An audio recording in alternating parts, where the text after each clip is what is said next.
బోటి కూర తినాలంటే ఇట్లాంటి మేకపోతుంది తింటే వేరే. ఓకే ఫ్రెండ్స్, ఈరోజు బోటి కూర చేద్దాం అనుకుని ఫిక్స్ అయినా. షాప్కి వెళ్ళి మంచిగా ఫ్రెష్ బోటి తీసుకొచ్చాను. దీన్ని ఇలా మంచిగా నీట్గా వేడి నీళ్ళతో ఇలా నీట్గా కడుక్కోవాలి, చిన్న డస్ట్ లేకుండా. ఎందుకంటే పేగులకు డస్ట్ ఉంటుంది కదా, సో అందుకని ఇలా నీట్గా ఫస్ట్ వేడి నీళ్ళల్లో కడుక్కోవాలి మంచి నీట్గా.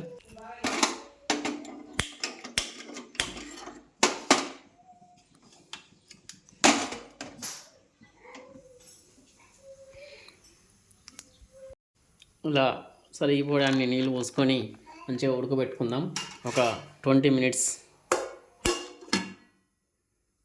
ఇది ఉడికేలోపు మంచిగా కావాల్సిన మిరపకాయలు, కొత్తిమీర, ఉల్లిగడ్డ పేస్ట్, వెల్లుల్లి పేస్ట్, అల్లం పేస్ట్ ప్రిపేర్ చేసుకుందాం. కట్ చేసుకుందాం.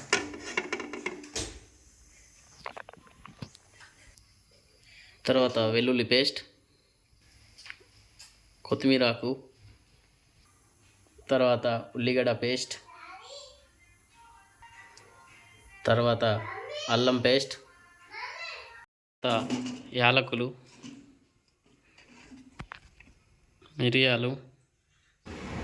టేస్ట్ కోసం మిరియాలు చాలా బాగుంటాయి. లవంగాలు. చూడండి friends, after 30 minutes, actually 20 minutes అనుకున్నాం మనం, 20 నిమిషాల్లో ఉడుకుతుంది అనుకున్నాం. కానీ బోటి కూర కదా, చాలా ఎంత చక్కగా ఉడకబెట్టుకుంటే అంత చాలా మంచిది.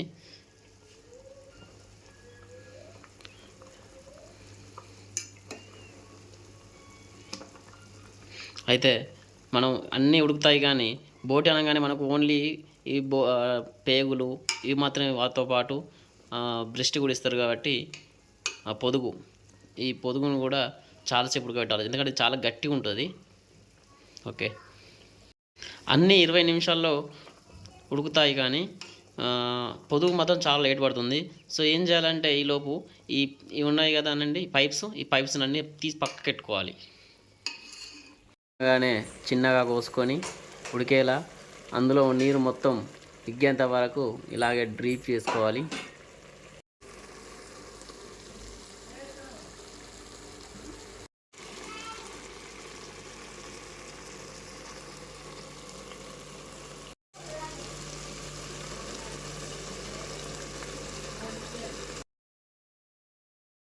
చాలామందికి బోటి కూర వండడం అనుకుంటారు, అండిన టేస్ట్ ఎందుకు ఉండట్లేదు అనుకుంటారు.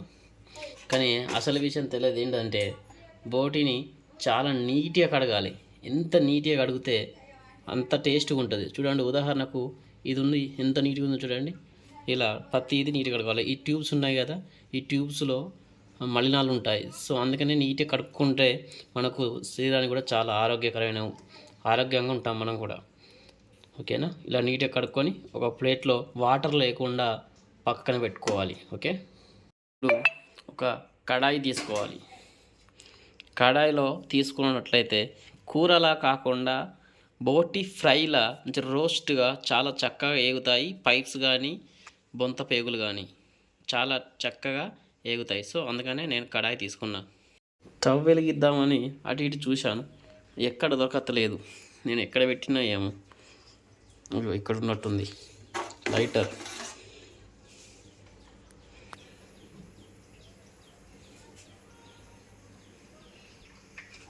మీ ఇంట్లో పావు ఉంటే కనుక ఈ పావుతోటి 1, 2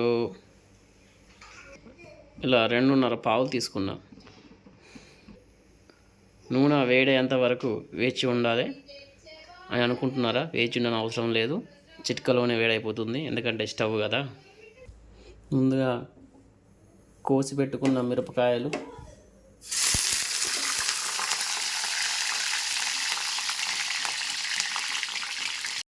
తర్వాత వెల్లుల్లి, తర్వాత ఉల్లిగడ్డ పేస్ట్ ఇలా వేసుకోవాలి.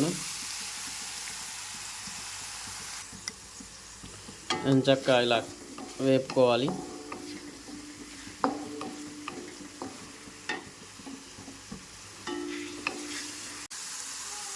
4-5 లవంగాలు, ఒక 4 5 యాలకులు, టేస్ట్ కోసం ఒక 5 మిరియాలు, కొత్తిమీరకు ఇలా వేసుకుంటే రుచికరంగా సువాసనగా ఉంటుంది.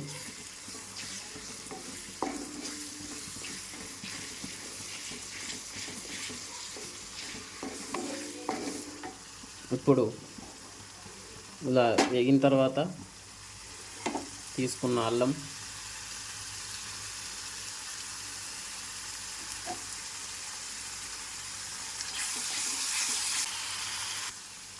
ఇలా కొంచెం ఎరుపు రంగు వచ్చేంత వరకు వేపుకోవాలి. అంటే ఎరుపు అంటే పూర్తి ఎరుపు కాదు, కొంచెం దూరగా వేయించుకోవాలి, టేస్ట్ ఉంటుంది.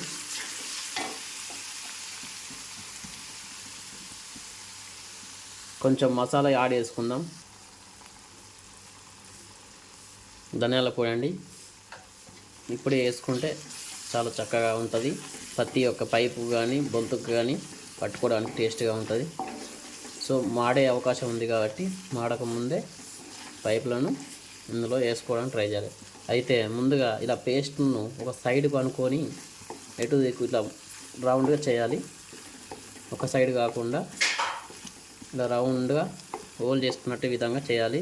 ఆయిల్ అంతా కిందికి వస్తుంది, పేస్ట్ అంతా పైకి ఉంటుంది. పానీపూరిలో మసాలా ఎలా ఉంటుందో అలా సైడ్లోకి పెట్టుకొని ఇప్పుడు ఇందులో మనం ముందుగా ఉడకబెట్టుకున్న పైపులను వేయాలి. ఇలా పైపులను వేగేంత వరకు ఆయిల్లో మంచిగా ఇలా చేసుకోవాలి.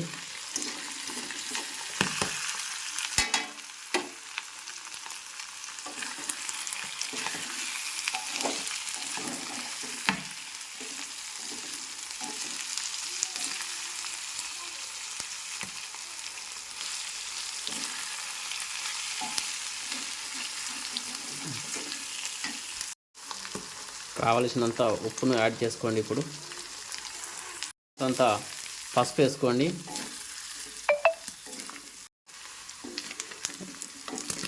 ఇలా మంచిగా చాలా రోస్ట్గా ఉండాలంటే ఇలా ఎర్రగా వేపుకోవాలి. నేను ఇంకా కారం వేయలేదండి.